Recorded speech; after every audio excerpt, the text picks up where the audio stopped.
Jelas di sini? Nah, ini mungkin doa banyak disampaikan tapi jarang terkabulkan karena pengertiannya terbalik. Yang ditinggalkan dikerjakan, yang dikerjakan ditinggalkan. Terus dengan pedenya minta, ya Allah mohon kabulkan. Susah. Kenapa? Naktas sauda. Ketika berbuat maksiat mulai ada penutup, kemudian dicawan hatinya.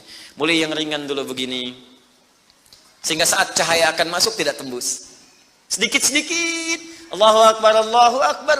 Dulu belum dengar adzan sudah ke masjid. Sekarang sudah dengar adzan masih belum semangat tuh ke masjid.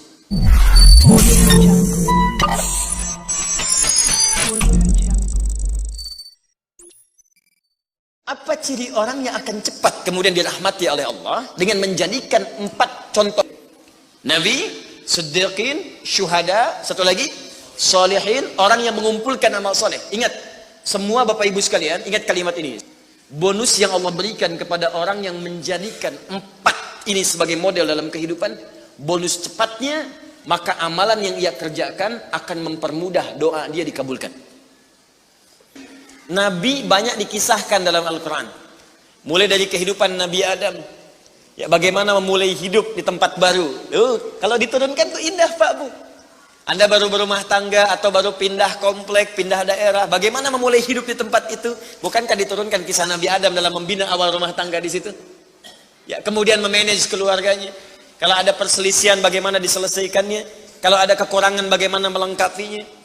Mulai kemudian ke masa Nabi Nuh alaihissalam, yang satu taat, yang lainnya kemudian mulai menyimpang, bagaimana mendakwahi mereka ada. Mulai ke masa Nabi Ibrahim alaihissalam, mulai ke masa Nabi Musa, ke masa Nabi Daud, Sulaiman, sampai dengan ke Isa. Kemudian diselingi dengan kisah Nabi Ayub alaihissalam ketika merasakan sakit, disempurnakan dengan kisahnya Nabi Yunus alaihissalam ketika dijahili di lingkungan pekerjaan. Kemudian juga ditambahkan dengan kisah Nabi Zakaria ketika berumah tangga belum dapat keturunan. Ada semua kan? Siapa yang nggak pernah sakit di sini? Pasti sakit. Bukankah ada yang sudah berkeluarga belum ada keturunan? Pasti ada. Bukankah ada orang yang kemudian berbisnis ada banyak saingan yang kadang melukai? Pasti ada. Makanya diturunkan role modelnya untuk kita ikuti.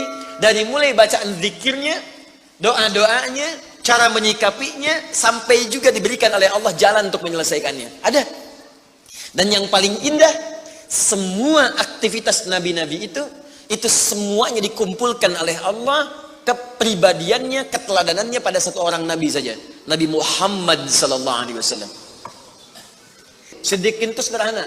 Setiap Anda baca Quran, yakini, amalkan. Sedikit tuh. Misal, saya mau baca dulu nih. Saya pengen jadi orang ikhlas, baca Al-Ikhlas. Misal. Qul huwallahu ahad, Allahus samad, lam yalid wa lam yakul lahu. Lihat terjemahannya, lihat keterangannya, yakini itu, jangan ragu. Dan praktekkan dalam hidup.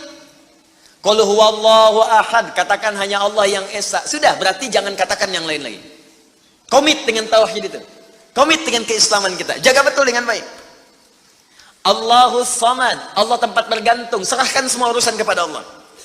Ada masalah, minta sama Allah, berdoa. Sakit, berdoa sama Allah. Punya persoalan, gantungkan diri kepada Allah. Ikhtiar. Itu ketika kita amalkan seperti itu, baru begitu saja, itu langsung turun sebuah keterangan dari Nabi sallallahu alaihi wasallam. Jika Anda mampu mengamalkan satu surah ini saja, ini rahasia. Ya. Inilah rahasia. Ada seorang sahabat, hadisnya sahih, dikutip kemudian oleh Sayyid Qutb juga dalam kitabnya Al-Aqaid Al-Islamiyah. Syekh Muhammad Nasruddin Al-Albani pun mensahihkan hadis ini. Ketika Nabi selesai kemudian menunaikan salat, terdengar seseorang berdoa. Perhatikan doanya. Doanya menggunakan pembuka surat Al-Ikhlas. Saking yakinnya Siddiq dengan ayat ini, dan dia mengamalkan kandungan isi surahnya, dia membuka doanya dengan surah ini. Saking yakinnya dengan surah ini. Perhatikan kalimatnya. Allahumma ushhidu bi annaka antal ahadus samad alladzi lam yalid wa lam yulad wa lam yakul lahu kufuwan ahad. Allahumma inni as'aluka an taghfira liya. Hadisnya sahih. Kata orang ini, ya Allah, saya menyaksikan, meyakini ya Allah, bahwa hanya Engkau satu-satunya Tuhan yang layak dipertuhankan dan disembah. Aku meyakini bahwa satu-satunya Engkau adalah Tuhan yang menjadi tumpuan dalam setiap permohonan. Engkau tidak beranak dan tidak diperanakan, dan tidak ada sekutu bagimu. Aku nggak minta banyak ya Allah, aku hanya mohon ampuni dosa-dosaku. Begitu selesai kalimat itu diucapkan, terdengar oleh Nabi. Apa keterangan Nabinya? Perhatikan kalimatnya. Ya fulan, tahu nggak Anda itu baru mengucapkan kalimat apa tadi? Apakah engkau paham? Engkau baru mengucapkan kalimat apa tadi dalam berdoa? Kata orang ini, wallahu wa rasuluhu a'lam. Ya Rasul, saya nggak paham apa yang dimaksudkan kecuali Allah dan Rasul yang lebih mengetahui. Maka apa jawab Nabi? Laqad da'uta bi asma'illahil a'zam. Di riwayat lain bismillahil a'zam. Idza du'iya biha ajab wa idza su'ila biha a'ta. Tahukah Anda? Kata Nabi, Anda baru saja berdoa dengan menyebutkan dengan yakin semua sifat-sifat Allah yang maha tinggi. Nama-nama Allah yang tertinggi. Nama Allah yang tertinggi, nama tauhidnya Al-Ahad, nama tertinggi. Karena dengan itulah nama ini Allah ditakdiskan, dikuduskan. Dengan nama ini Allah disembah, dan dengan nama ini Allah dipertuhankan. Kata Nabi, Anda baru berdoa dengan menyebutkan nama Allah yang paling tinggi. Yang kalau disebutkan nama itu di awal doa, maka semua doa yang disampaikan akan dikabulkan, semua permintaan akan dijawab. Tapi apakah semua orang yang membaca doa itu diawali dengan surah tadi akan dijawab? Belum tentu. Kalau tidak ada praktek sedikit dalam jiwanya. Orang dulu minta dijawab, orang sekarang sama kalimatnya. Usyhadu bi annaka antallahul ahad, as-samad, alladzi lam yalid wa lam yulad wa lam yakul lahu kufuwan ahad. Ya Allah, lancarkan rezeki saya. Tetap aja lambat dari atas. Kenapa? Karena inti ayat itu tidak dipraktekkan dulu. Diyakinkan dalam jiwa kita, benarkan ayat itu, amalkan, pakai dalam doa. Jadi, dan itu buktinya. Syuhada nggak usah ditanya, orang-orang para syuhada itu bahkan sebelum wafatnya diberikan jalan-jalan kemudahan oleh Allah. Bahkan sebelum wafat kalau benar syahidnya, itu banyak doanya yang dikabulkan. Bukankah para ulama bagian dari mujahid fisabilillah? Berapa banyak para ulama yang mengangkat tangannya dikabulkan? Imam Ahmad bin Hanbal pernah lewat, kemudian ada seorang mengatakan, Syekh, anak saya sakit, tolong doa kepada Allah. Kata Imam Ahmad, kamu ini doa-doa sendiri katanya. Imam Ahmad ingin mengajarkan, kamu kan masih punya lisan. Kamu masih punya kemudian kekuatan, minta dulu sama Allah supaya ada ikhtiar. Orang itu tiba-tiba pulang, ya dengan perasaan dia agak kecewa karena Imam Ahmad tidak mendoakannya. Ternyata ketika dia pulang, Imam Ahmad berdoa kepada Allah. Ya Allah, sembuhkan anak si fulan itu. Pulang, anaknya sembuh. Allahu Akbar. Di doa ulama itu kalau benar kealimannya, kalau benar ilmunya dan khasyahnya kepada Allah, itu hujah di lisannya. Bahkan firasatnya nyata. Kadang dikasih dalam mimpi, kadang kemudian bermohon kepada Allah tanpa diketahui. Ada. Solihin juga demikian. Bahkan turun Quran surah kelima ayat 35. Ya. Paling kanan sebelah bawah, ya ayyuhalladzina amanu taqullaha wabtaghu ilaihil wasilah. Hai orang-orang beriman, tingkatkan terus takwamu kepada Allah dan jadikan takwa itu sebagai wasilah untuk meminta kepada Allah dari apa yang engkau inginkan. Dan kalau Anda cari takwa di Quran, bentuknya amal soleh. Tidak pernah kalimat takwa disebutkan dalam Al-Quran kecuali pada umumnya akan menyebut amal soleh. Contoh, kalimat takwa pertama langsung disebutkan orangnya di Al-Baqarah ayat 2. Dzalikal kitabu la hudal lil. Siapa muttaqin orang takwa di sini? Sebutkan ayat 3 dan 4-nya. Alladzina yu'minuna bil ghaib wa yuqimunas. Al-Baqarah 183. Ya ayyuhalladzina amanu kutiba alaikumus iman. Ya ayyuhalladzina amanu kutiba alaikumus syiyam, puasa. Kama kutiba 'alal ladzina min la'allakum taqwa. Jelas? Maka ketika lihat rumusannya, lihat formulanya. Ini agak jarang dibahasnya. Perhatikan formulanya. Kata Allah di Quran surah kelima ayat ke-35. Ya ayyuhalladzina amanu. Hai orang-orang yang telah beriman. Alhamdulillah modal ini ada. Masih beriman? Alhamdulillah. Berarti modalnya sudah ada kan? Nih, yang dipanggil ini. Hai orang-orang yang telah beriman. Ittaqullah. Tingkatkan takwamu kepada Allah. Yang diminta ini. Perhatikan rumusnya. Hai orang-orang yang telah beriman. tingkatkan takwamu kepada Allah. Wabtaghu ilaihil wasilah, dan carilah dengan peningkatan takwa ini wasilah untuk mengabulkan doa-doa yang kita mohonkan. Jadi kalau kita ingin cepat dikabulkan doanya, dituntaskan persoalan hidupnya, maka kata Allah rumusnya tingkatkan apa? Takwa. Sekarang kita ingin tingkatkan takwa, apa rumusnya? Takwa itu formulanya iman plus. Nah, intinya di sini amal soleh. Jadi kalau kita kumpulkan amal soleh, kumpulkan, itu salah satunya ciri meningkatkan takwa. Kenapa takwa ditingkatkan? Untuk mengentaskan problem kehidupan kita. Bahkan nanti ada yang belum berdoa, saking tinggi ya takwanya, itu masalahnya diselesaikan oleh Allah tanpa dia meminta. Dalilnya Ustaz, Quran surah ke-65. Di akhir ayat kedua. Di akhir ayat kedua, di awal ayat ketiga. Wa may yattaqillaha yaj'al lahu makhraja wa yarzuqhu min haitsu la. Siapa yang mampu meningkatkan takwanya kepada Allah, salatnya meningkat dari yang fardu tambah sunnah. Amalan hartanya meningkat dari zakat tambah infak. Amalan Qurannya meningkat dari sekedar baca mulai kemudian tilawah atau mulai menghafalkannya. Amalan puasanya meningkat dari Ramadan mencari sunnah-sunnahnya. Tingkatkan. Maka pengertian persamaannya ya ja'allahu makhraja. Semakin meningkat takwanya, semakin aku tuntaskan semua persoalan kehidupannya. Jadi Bapak Ibu kayaknya nggak dapat masalah, padahal Anda tuh mengalami masalah sebetulnya. Cuman masalahnya sebelum dialami diringankan oleh Allah sehingga seakan-akan tak terasa. Ada yang langsung masalah dihadapkan di depannya, tapi diberikan ketenangan dalam jiwanya sehingga perasaannya nikmat saja. Padahal sebelumnya tidak begitu. Dientaskan persoalan, diberikan ketenangan, dan dipahamkan tentang nikmat yang diberikan. Ada orang yang minta dulu. Nah nanti orang soleh ini, solihin, itu diantara mereka bertawasul dengan amal solehnya.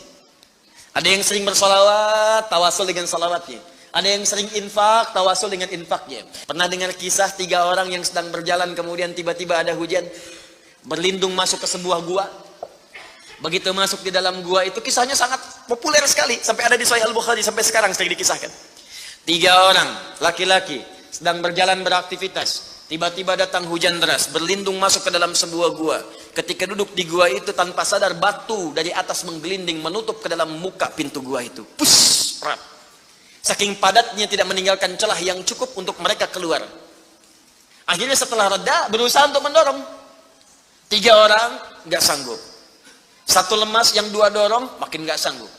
1 lebih lemas, 1 orang dorong ya sama betul-betul nggak sanggup. 3 aja nggak sanggup, 1 pengen dorong nggak bisa.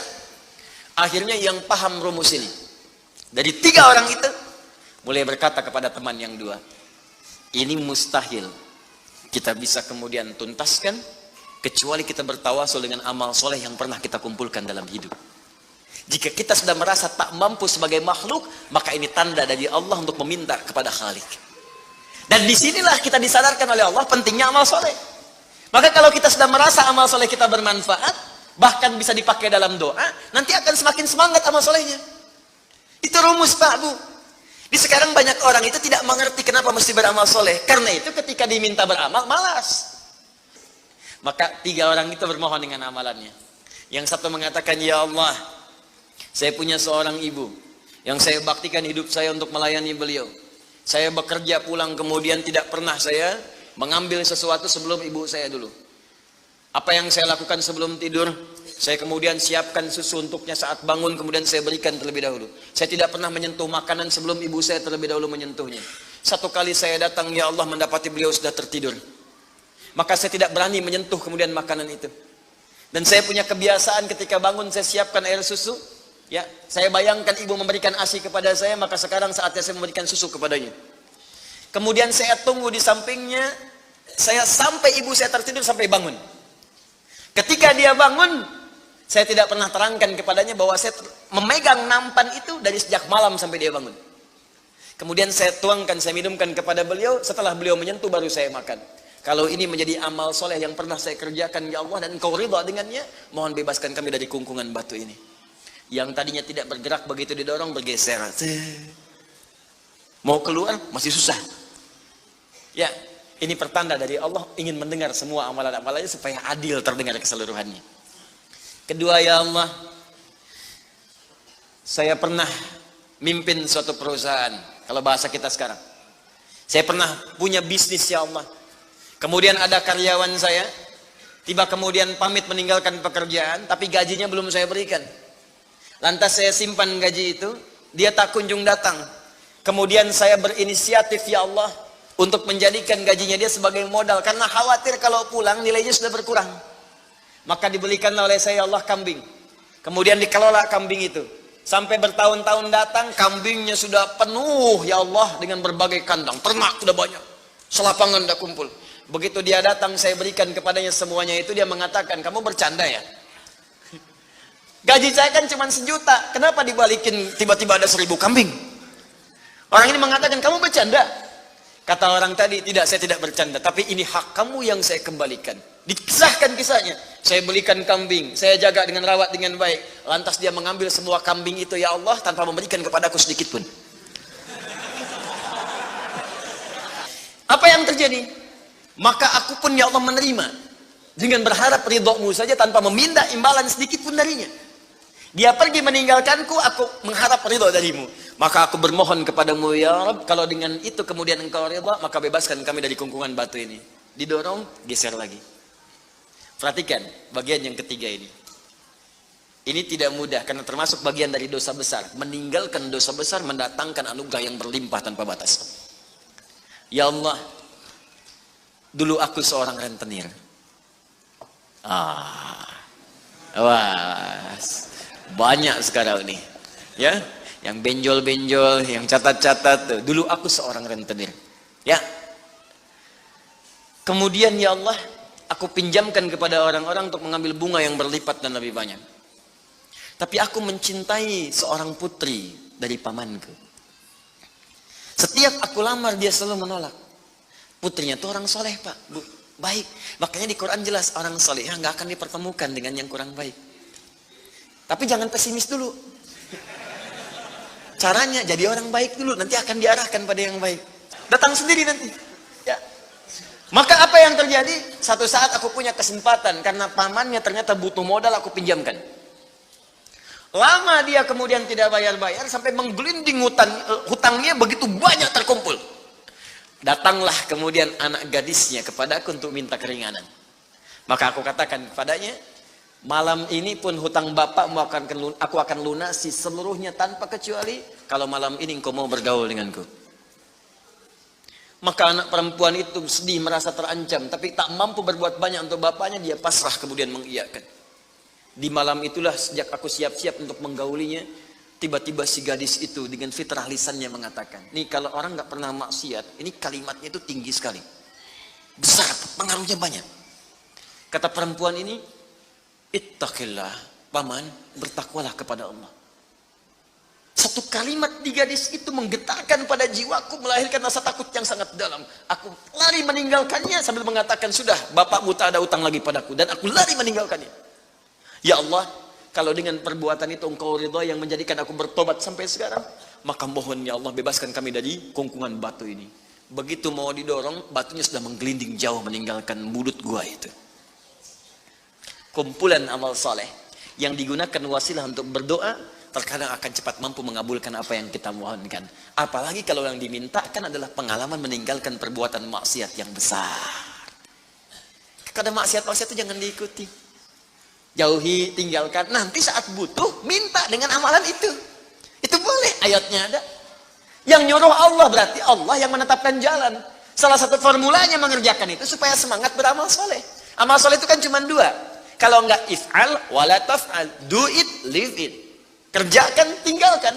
Kerjakan sholat, jauhi zina. Kerjakan kemudian infak, jauhi bohong. Kerjakan ini, tinggalkan ini. Anda cukup kerjakan, tinggalkan. Dan dengan wasilah itu minta kepada Allah. Jelas di sini? Nah, ini mungkin doa banyak disampaikan tapi jarang terkabulkan karena pengertiannya terbalik. Yang ditinggalkan dikerjakan, yang dikerjakan ditinggalkan. Terus dengan pedenya minta, ya Allah mohon kabulkan. Susah. Kenapa? Naktas sauda. Ketika berbuat maksiat mulai ada penutup kemudian di cawan hatinya. Mulai yang ringan dulu begini. Sehingga saat cahaya akan masuk tidak tembus. Sedikit-sedikit. Allahu Akbar, Allahu Akbar. Dulu belum dengar adzan sudah ke masjid. Sekarang sudah dengar adzan masih belum semangat tuh ke masjid. Ini ada cawan nih yang ditutup. Makin keras lagi. Dulu masih nunggu qomat ke masjid. Sekarang sudah qomat mau dekat waktu sholat berikutnya gak ke masjid juga. Begini. Tapi kalau sudah begini, ini yang susah. Bahkan orang sholat pun masih disoal juga. Ngapain sholat? Tidak akan memberikan solusi. Soleh ya. Ini udah begini. Sulit. Karena itu ketika memohon kepada Allah, kalau makanannya haram, perangkatnya haram, maaf, minumannya haram, pakaiannya haram, itu anna yustajabu lidzalik, kata Nabi di hadis Muslim. Maka barangkali itu penyebab doa sulit dikabulkan. Bukan Allah nggak ngabulkan, ketika diberikan nggak tembus tuh, nggak masuk. Begini cara berpikirnya.